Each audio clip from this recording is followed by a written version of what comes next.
Merrill, the mainstay, is back for the Arizona Diamondbacks, but unfortunately, the offense disappeared after knocking Blake Snell out in the first inning. We have more on this loss, which is still a series win, in 30 seconds. Don't go anywhere.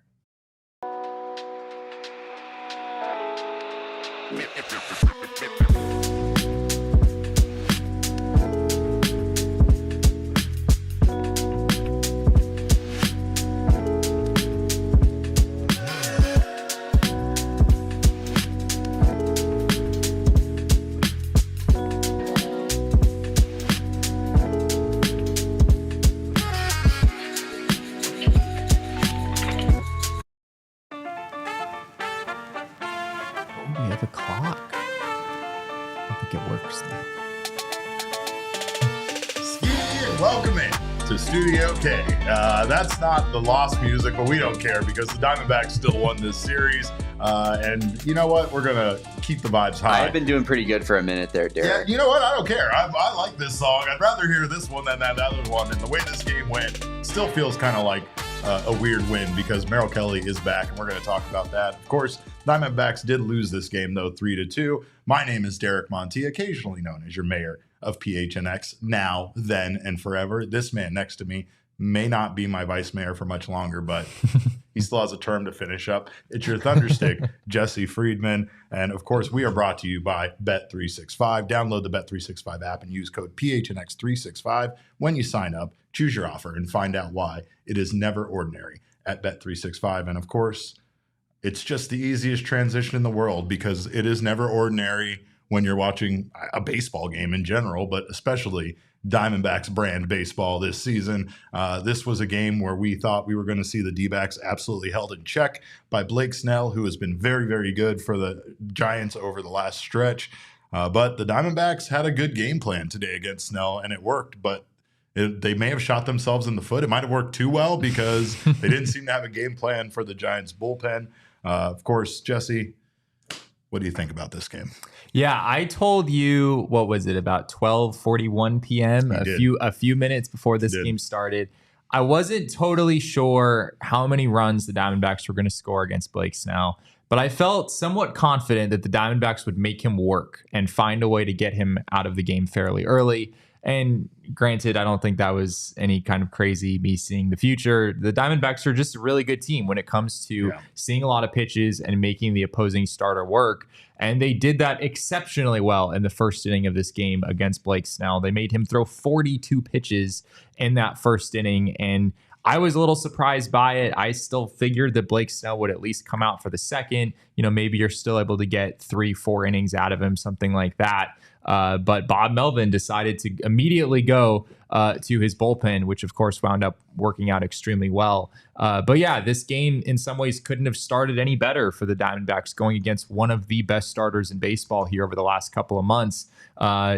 Baseball's a weird game, though. Sometimes, you know, some days you can hit Blake Snell and you have no answers whatsoever for Landon Roop out of the Giants bullpen, as well as everyone else out of that group. It was a really good day for the Giants relief corps. So yeah, just a brutal loss for the Diamondbacks. They had some opportunities. Merrill Kelly was sensational in this game. We'll get into that more later, but obviously a bit of a stinger with the Giants walking it off there in the ninth. I realized very quickly after the second inning that the Diamondbacks struggle actually in bullpen games. They struggle when you're throwing a lot of pitchers at them, and this was not the best case scenario for them, but they had a lead early on, and the Diamondbacks, you know, they did the thing that they do. They generated some runs in the first inning. They had a great first inning against Blake Snell, and then that's probably the end of anything that you would call great about their offense today.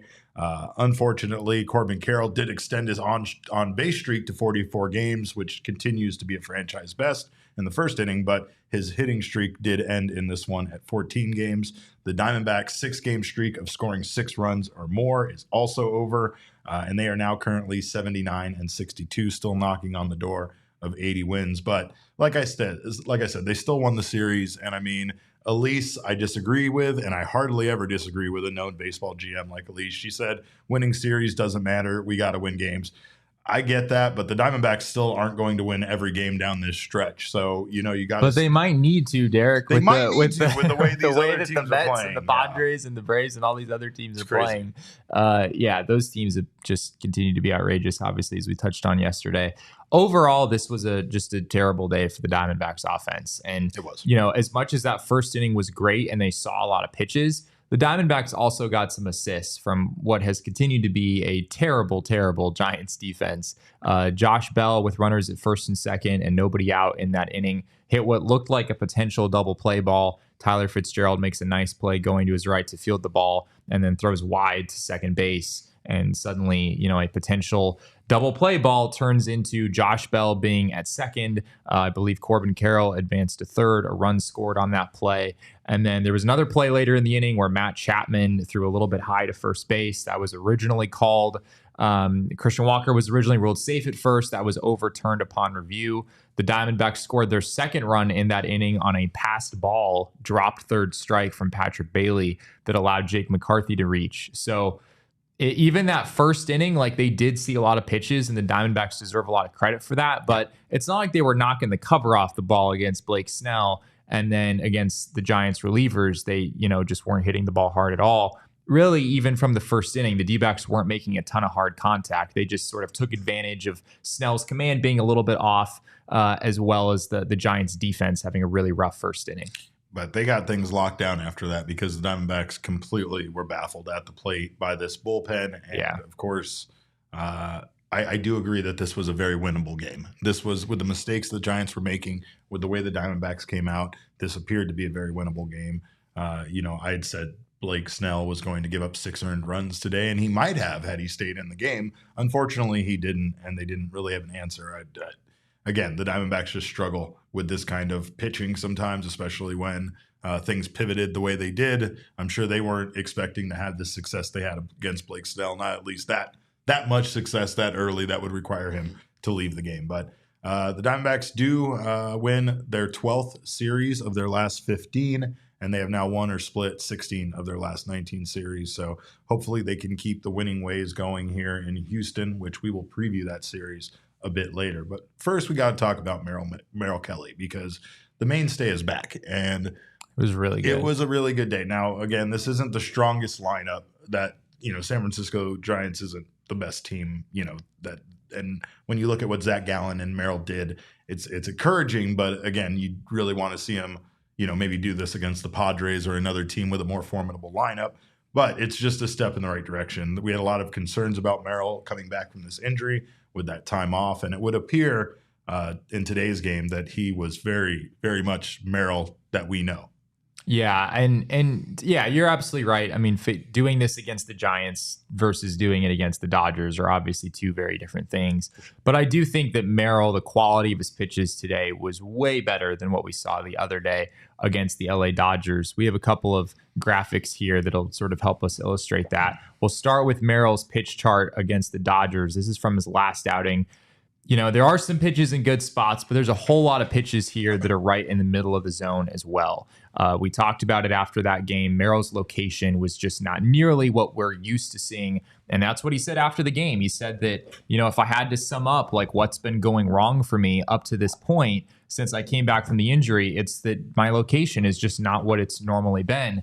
And then if we flip this over to what happened today, it looks so much better. There's way fewer pitches in the middle of the zone. You see the changeup there in the green. That's a really important pitch for Merrill. A whole bunch of those pitches right on the black. His command was very, very good today. It was vintage Merrill Kelly. I guess we'll use that that phrase again for the second straight day. That's the silver lining from this game and this series as a whole, even though maybe you feel like the Diamondbacks should have come away with a sweep. The fact that Zach Gallen went 6 no-hit innings yesterday and Merrill Kelly bounced back today and went 7 innings of 2-run ball with 8 strikeouts, didn't walk a single guy.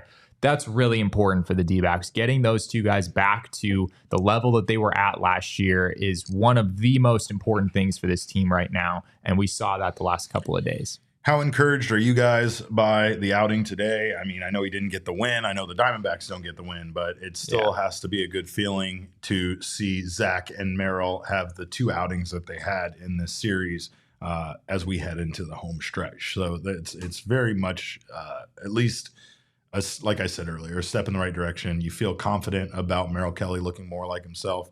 And then meanwhile, the bullpen wasn't great, and we knew that there was going to be probably some issues with the bullpen today, depending on availability. Joe Mantiply gives up a 1-out double there in the bottom of the 8th to Helio Ramos and misplayed a grounder by Michael Conforto. But Kevin Ginkel gets him out of it. And then Kevin Ginkel comes back in to take the 9th inning. Things don't go his way. He allows a single, gives up a stolen base, which Adrian Del Castillo, like the throw was, it's like it was in slow motion. It wasn't like his reaction time in the moment was bad. It felt like he actually threw the ball with enough time to get the runner, but he didn't throw the ball hard enough for it to get there in time. And I mean, ADC, as much as I love him, he has been a liability for this team behind the plate at times. Yeah, there was also a ball that allowed a couple of runners to advance in a key moment, which was also sort of important. I guess it didn't wind up being a difference maker in this game, but Kevin Ginkel bounced a slider. I believe that was in the 8th inning. And, you know, it was a pitch in the dirt, but it was a pitch that Del Castillo probably should have blocked. And that's another thing that can sort of be concerning late in games. You want Kevin Ginkel, you want Justin Martinez, you want these guys with wipeout secondary stuff to feel comfortable bouncing it in the dirt with a guy on third base. And Adrian Del Castillo has been a little bit shaky as far as blocking goes as well. So yeah, the Diamondbacks could very much use to have Gabriel Moreno back behind the plate. Certainly no surprises there. Elise says that down there in the bottom of the chat. She says the pitchers have been bad at holding runners on since Gabby left. Yeah. Or maybe they were always bad and Gabby made up for it. The latter there is what Torey's explanation kind of was when we asked about difficulties controlling the run game in that Dodgers series. He said that D-backs pitchers need to be better. They need to vary their times to the plate more. They need to be better at just paying attention to guys on first base. And yeah, I don't want to absolve the pitchers from any blame here. I think that's absolutely valid. But there is also something to be said for the fact that Adrian Del Castillo's pop time, I believe, is in the 5th percentile. And his arm is not terrible, but it's not, I'm pretty sure it's below average from just an arm strength standpoint as well. So you put those two things together, and pitchers are really going to have to do a nice job holding runners to keep guys from going on Del Castillo. And we've just seen teams really kind of go crazy here with the base running in the last couple of weeks. There was a super chat there in regards to this, Damon. It says from Clayton Ginkel. I don't believe that for a minute, but that's just because this chat has fooled me before. But Clayton Ginkel says, I think the mistake of bringing Kevin back in the 9th was a mistake on Torey's end. He got his revenge from last night, and that should have been it. And you're absolutely right.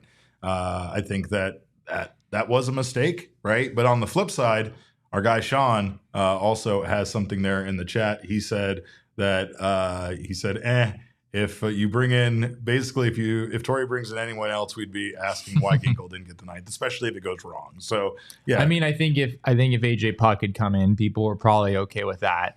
He has pitched on back-to-back days, so I don't know what Torey's comfort level would have been with doing that. He only faced one batter in the Tuesday game, which was another point of controversy. But maybe given that it was just one batter on Tuesday and I think 12 pitches yesterday, you probably could have brought Puck into this game. I imagine maybe Puck would have pitched the 10th if the Diamondbacks had gotten this game there.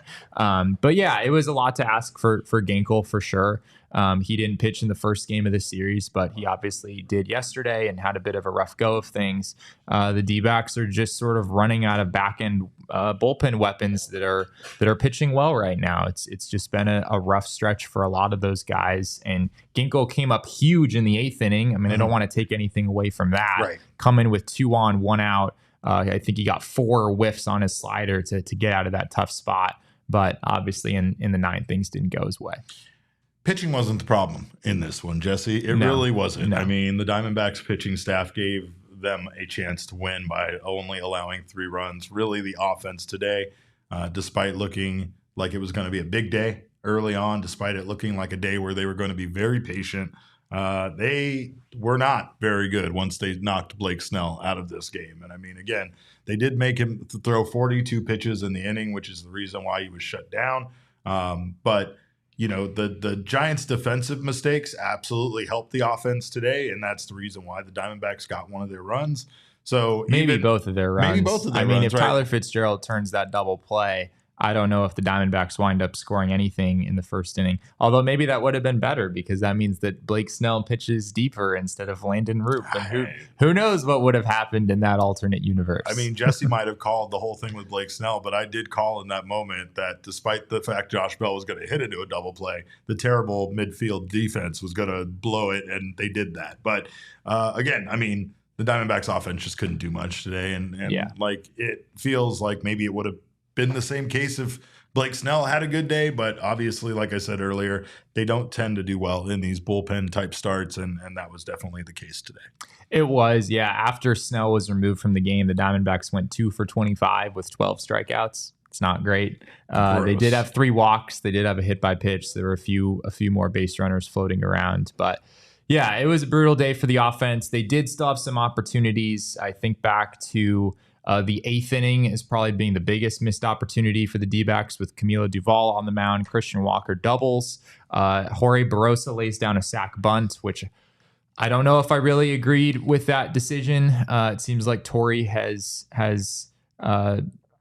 has not been afraid to lay down a sac bunt or two in recent days, and it doesn't feel like it's worked out too well for him generally. But Barrosa lays down a sac bunt. It was a successful bunt, not the worst outcome. You've got a runner at third with 1 out.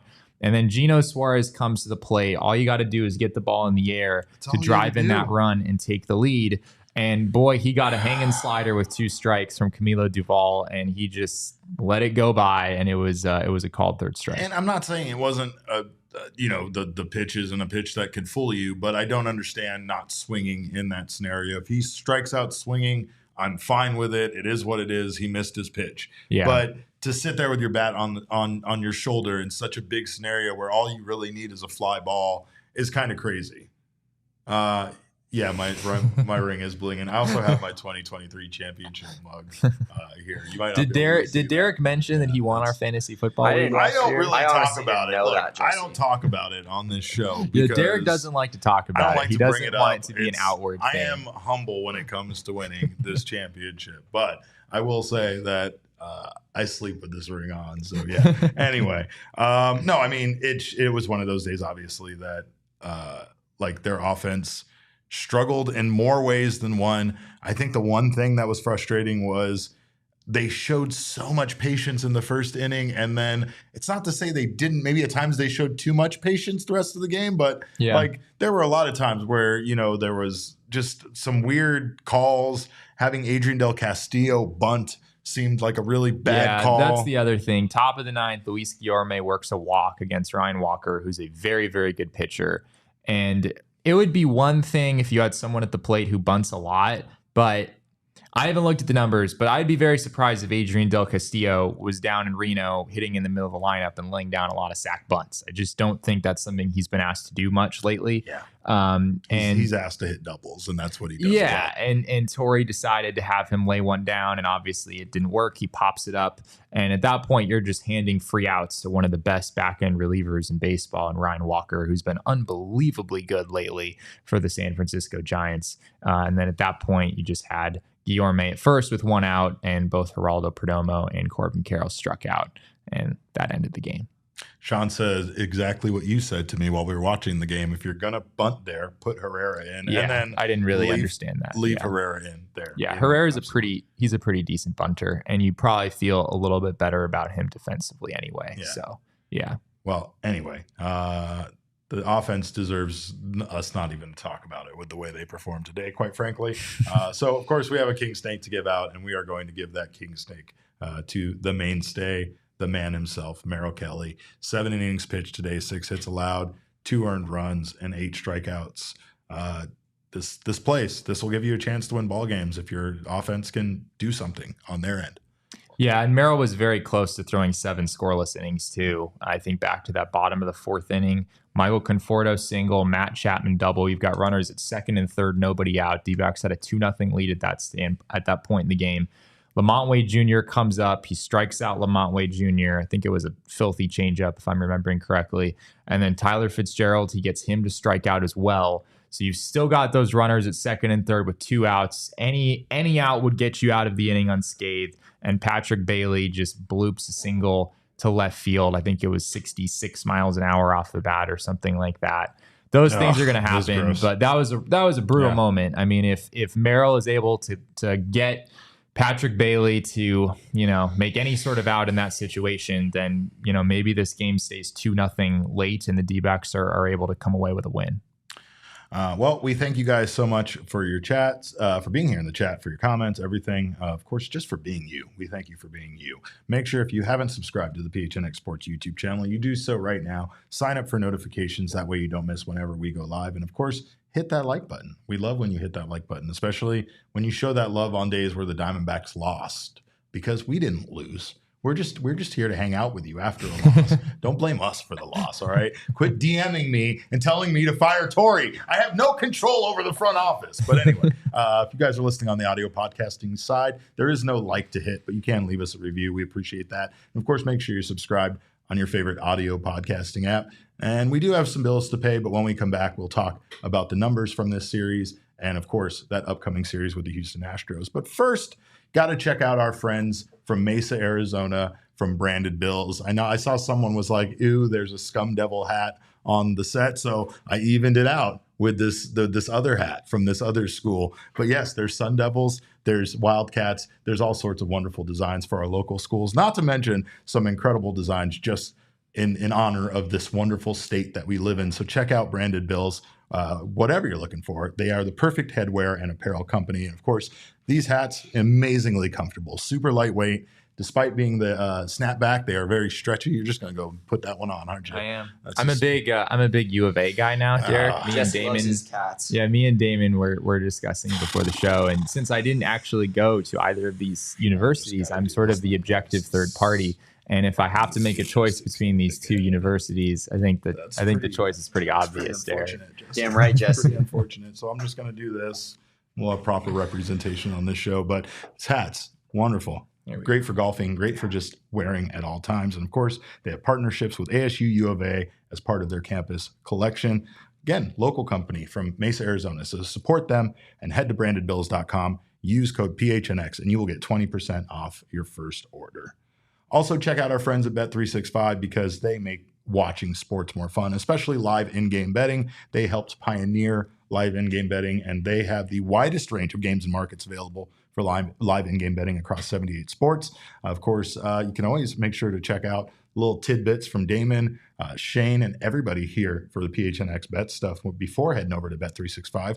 But when you do, if you're a new customer, you can sign up and use our code of PHNX365 when you do sign up. Deposit $10 and choose between two offers, either a bet and get offer where you can place a $5 bet and receive $150 in bonus bets, or a first bet safety net offer where you can place a bet up to $1,000. And if your qualifying bet loses, you receive a matched refund in bonus bets.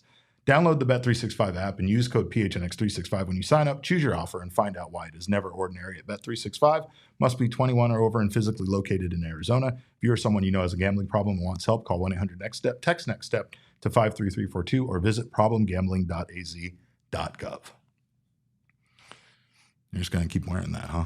Yeah. How does it feel to have attended the inferior major university in Arizona? I'm Derek? glad you are not. How does that feel? I would never say that about either of these schools because I love everybody. And don't forget to vote for me. I don't think we're running any attack ads today, but we're just going to move on and head to the count presented by Desert Financial Credit Union. Derek, I heard that your campaign was maybe going to try to turn a new page into being a little bit more positive. Here's the funny thing. You know those attack ads by the ethical standards of PHNX officials? Yeah. I have nothing to do with those folks. Like, I don't even know who those people are, but I can assure you that I did not have any part in any making of any of those videos. So I don't know if I believe that. It's a watchdog group that's out there and they're just trying to keep things even. But luckily they can't seem to find anything on me. So It is what it is. But moving on, the count here presented by Desert Financial Credit Union for the series. That's not walks down there, but we'll get to that. This runs for the series. The Diamondbacks outscored the Giants 16-14, and they win the series 2-1. They get actually out hit by the Giants 24-22. Runners in scoring position. Both teams weren't very good. The Giants didn't have very many opportunities. They were 6 for 27. The Diamondbacks were 9 for 35. That's a 222 batting average to a 257 for the D-backs. Starting pitching ERA for the Diamondbacks, very, very good in this series. You had 6 2/3 in game 1 and 2 earned runs. You had 6 innings, no runs allowed in game 2, and then 7 innings, 2 earned by Merrill today. That's good for a 1.83 starting pitching ERA. And of course, the Giants' starting pitching ERA, awful. And they had 6 2/3 innings total in this series by their 3 starting pitchers. That's 6 2/3 innings pitched, 10 earned runs. But then it flip-flops there, and somehow it's the exact same ERA for the relief pitching for the Diamondbacks. 13.49 for the Diamondbacks bullpen. They allowed a lot of runs and not a lot of work, honestly. I mean, they pitched 6 2/3 innings in this series and gave up 10 runs, just like the Giants starters. Meanwhile, San Francisco Giants bullpen was very good, especially today. 8 innings pitched today, 0 runs allowed, 2.66 ERA in the series. That's wild that the Diamondbacks bullpen ERA was exactly the same as the Giants. Exactly the same. 6 2/3 innings, 10 runs is exactly the same for both of those groups. To the Diamondbacks' credit, like we were saying earlier with Blake Snell, they did a great job against all 3 Giant starters in the series. Giant starters combined for, as we just said, 6 2/3 innings in the series. So Merrill Kelly got more outs today than Giant starters got in all 3 games combined, which is pretty wild. But yeah, this was a bad series for every back-end reliever for the Diamondbacks. Pretty much. Except for AJ Puck, obviously. This was a rough series for Ginkel. It was a rough series for Justin Martinez. It was a rough series for Ryan Thompson as well. So, yeah, I just, the first couple of games of this series, both of those had a chance to be big-time wins for the D-backs. And obviously the Giants were able to mount a comeback in both of them and make those games a lot closer. So there's a lot more margin of error with the Giants than team like the Houston Astros that the Diamondbacks are about to get this weekend. You aren't wrong. It might be bad. And of course, we're going to talk about that here in a little bit. But of course, we do know that the numbers, they never lie. I don't have a funny setup today for it because I'm just kind of sick of what I saw. I mean, the offense definitely lied to us about being a good offense based on today's results. But if you're in a fantasy football draft, make sure you don't ask Derek his opinion on it because he's a liar. I mean, he is a liar. You can say that all you want, but I mean, I honestly gave a real and truthful opinion to Jesse Friedman, like I always do. I never lie to this man. I never lead him astray. I would never, ever, ever, ever want to do anything that would make me secretly win over him in any way, in any capacity. So if you feel that way, and you're an idiot. But anyway, let's move on to the numbers that don't lie. Jesse, what do you have for us today? Yeah, today's number that doesn't lie is this is rough. It is 4.5%, and this is the combined caught stealing percentage by Adrian Del Castillo and Jose Herrera this season. Those 2 guys combined have allowed 42. If I'm remembering correctly, I believe it is 42 stolen bases this year combined between those 2 guys, and they have each caught 1 by themselves. I think for Adrian Del Castillo, I think they are 1 for 25 against him. Or he is 1 for 25 catching opposing base stealers is what I'm trying to say.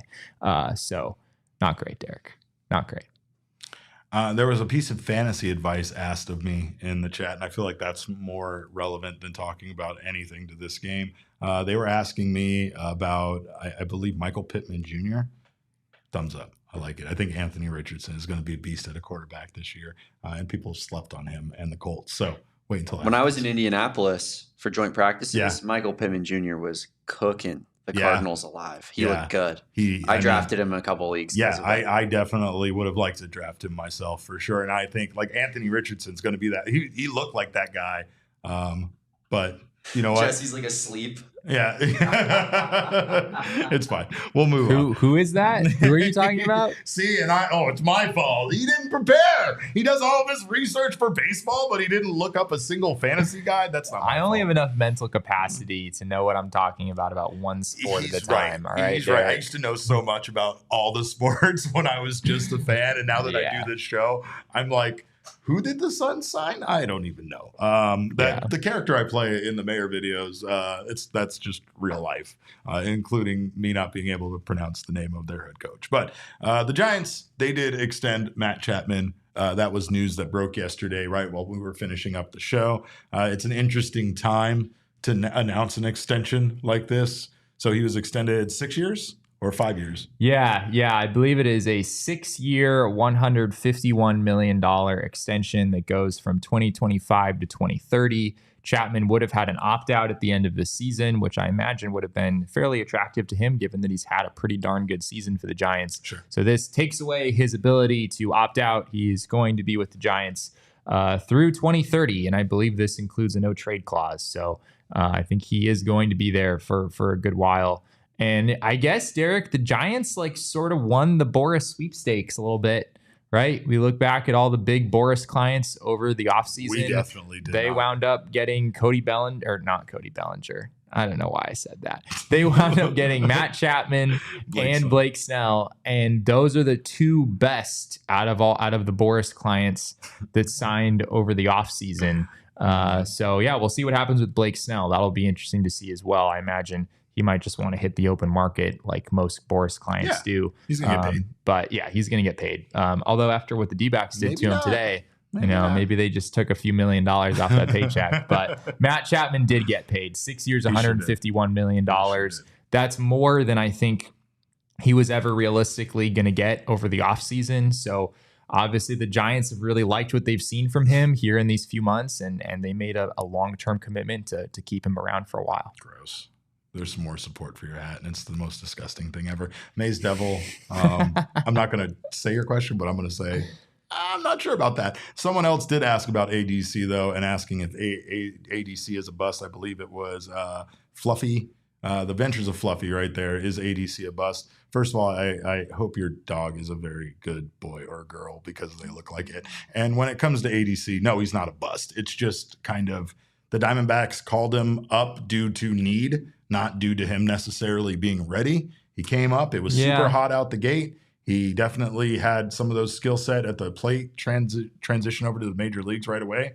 But he came back down to earth like a lot of baseball players do, especially a lot of rookies that make that leap to the majors, right? Like some don't even, can't even hit the ball at a major league level. Luckily, like a lot of Diamondbacks youngsters, he came up and was good. He actually did a lot of good things for this team, but this is why it's hard to be a Major League Baseball player. The more information that is out there about you, the more that teams start learning what your weaknesses are. They can really start, playing towards that. I mean, Duvall in this series at one point threw the same pitch like 8 times in a row to Diamondbacks hitters, and they couldn't do anything about it. Like literally 8 times in a row. It was like a slider in, down in. Yeah. And like there was nothing that they could do about it at all, right? Like so like sometimes it comes to the fact that you're just facing, some good pitching, and like pitchers have something that they can get on you like that. It's not easy. But ADC, I think you can't call him a bust. It's just a matter of still developing, and he's still in the process of developing. I think he's shown that he can play at a major league level, but he's also shown he has a lot of things to work on.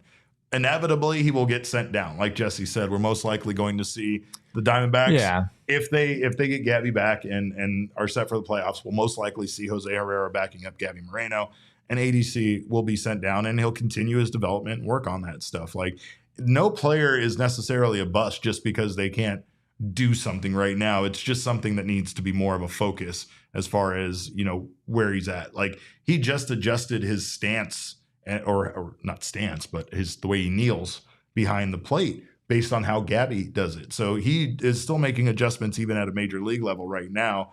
He just has to get comfortable, and he has to start, being able to do those things that right now is definitely hurting the Diamondbacks that he can't do. Yeah. I mean, we'll see what happens over the next couple weeks, right? I mean, I don't think Gabby Moreno is coming back this weekend, or probably still have another couple weeks or so. I don't really have a ton of specifics on him at this point. But this was Adrian Del Castillo's 20th Major League game. I mean, I think by definition, you cannot call someone a bust after 20 Major League games. Correct. And that's true. And on top of that, like, he has a 793 OPS. He's obviously cooled down offensively, but that's still really good. I mean, if you had told me that Adrian Del Castillo was going to have an OPS just under 800 in his first 20 games, I'd be like, wow, his offense really translated. That's a really good outcome. But we've had concerns about what Del Castillo's defense would look like at the big league level for a while. This has been a question with his profile for really ever since he was drafted. So it was never a sure thing that Del Castillo was going to be great behind the plate. And I still think that he could make significant strides back there. But there's, as you said, there's some things to improve on, both in blocking and obviously in trying to catch base stealers. Framing has been good at times, but overall not maybe what you would hope for. So he's a really young player, still has a lot of opportunity to prove himself. Do you want Adrian Del Castillo, though, on your roster as your backup catcher in October right now? Maybe not. And we'll see kind of how that conversation progresses here between now and when Gabby comes back. Well, and we are going to talk about this series against the Houston Astros, where they will need Adrian Del Castillo at his best in order to beat that very, very good team from Houston. But, of course, before we get to that, we do have some more commercials here to air for you. And, of course, when I say that, I'm really just talking about my chance to tell you to go to Circle K. Go to Circle K right now. There's one near you. I don't even know where you're at, but I can guarantee there's one near you. And I can guarantee you that their snacks are incredible. It takes all the willpower in the world for me to not sneak back here and grab some stuff, because it's just right here. No one's keeping when track we're in this of it. studio, I have a hard time getting my mind off of all the snacks that are behind me at all times. Every day in this office, there's at least one open package of sour gummy worms that I need to finish, but that's because the Circle K snacks are amazing. So don't sleep on those. Don't sleep on joining the Inner Circle either. You'll save yourself some money. You'll save 25 cents off per gallon on your first 5 fill-ups. You'll save 3 cents per gallon every day after that. And you also save on these snacks. So make sure to sign up for the Inner Circle for free right now by downloading the Circle K app. Terms and conditions apply at participating locations. Visit circlek.com for details. But also get yourself something to drink. I know you're thirsty. That's why I have my fantasy football championship mug. I don't really talk about it often because I'm humble. I don't like to speak about it on the show, but I did win our fantasy football league, of course.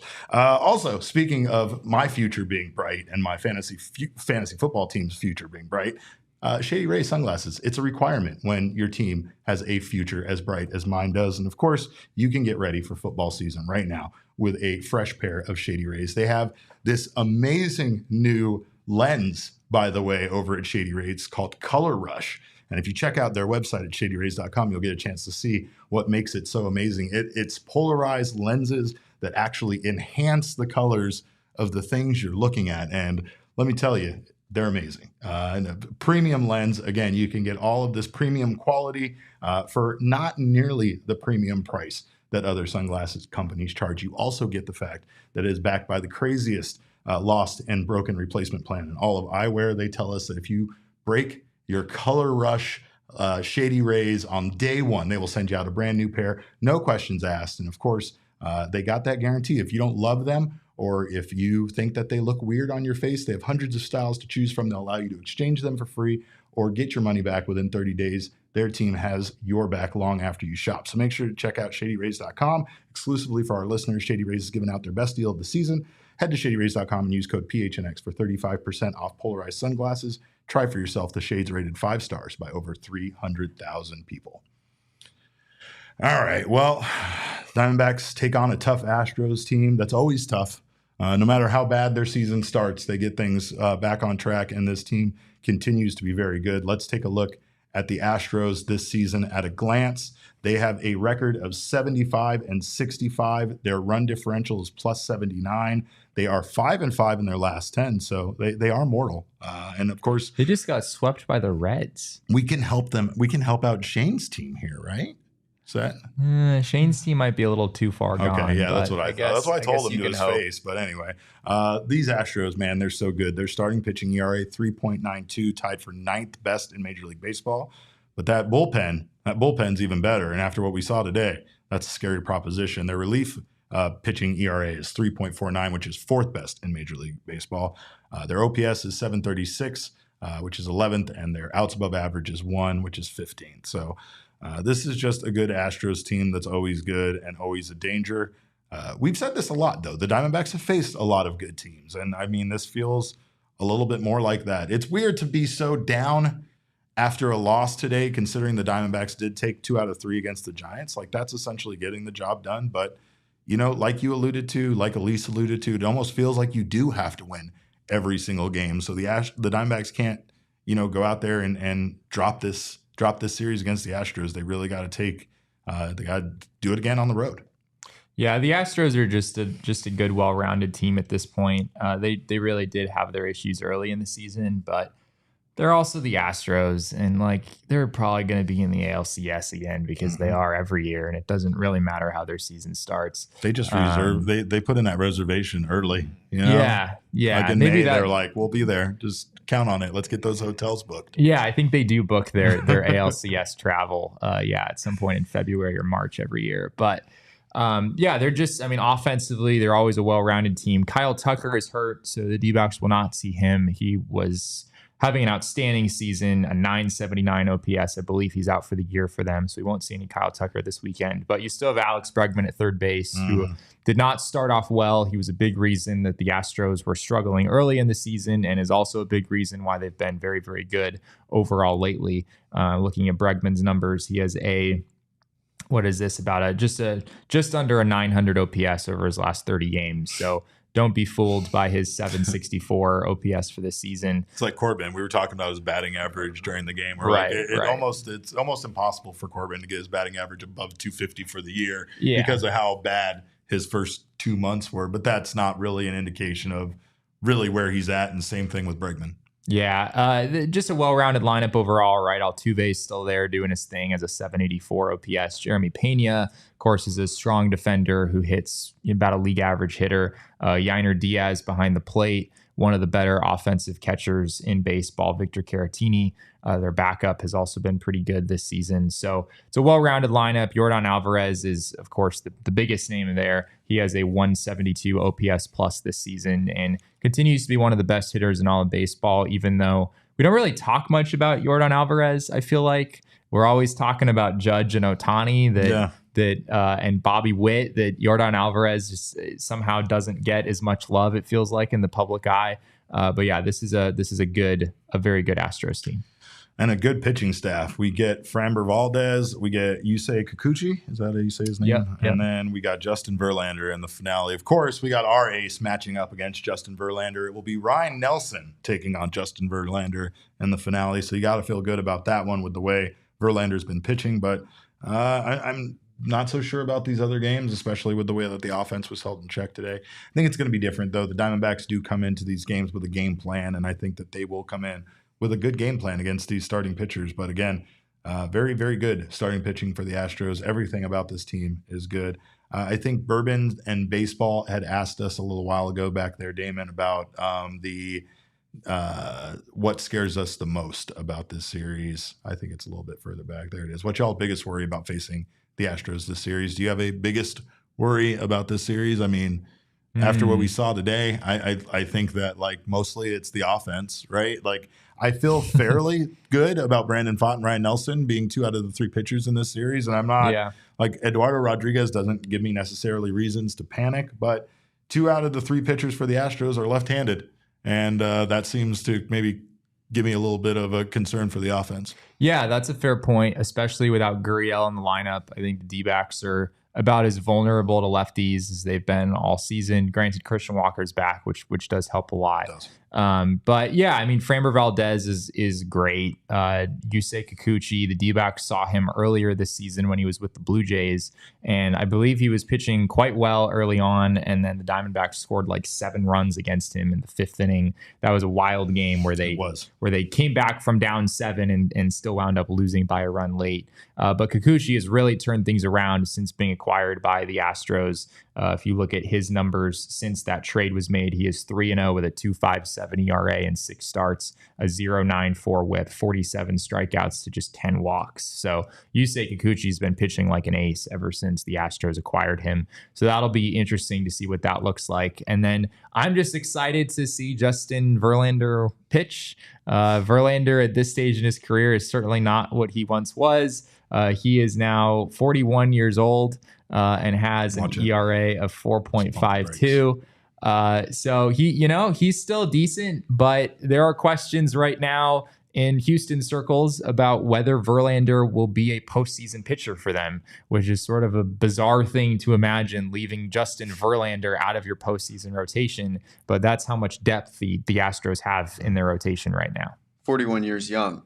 Thank you. Correct. Thank you. Yeah, I misspoke. I was hoping somebody was going to catch that. How many wins do you have in your career, Derek? Are you also chasing 300? I'm not on trial here. This isn't about me, and I don't know why you're making it about me. Did you just him right now? Yeah, he did. He's an ageist, right? This is ageism. Anyway, there was a question from our guy Ryan Ketel coming back in Houston.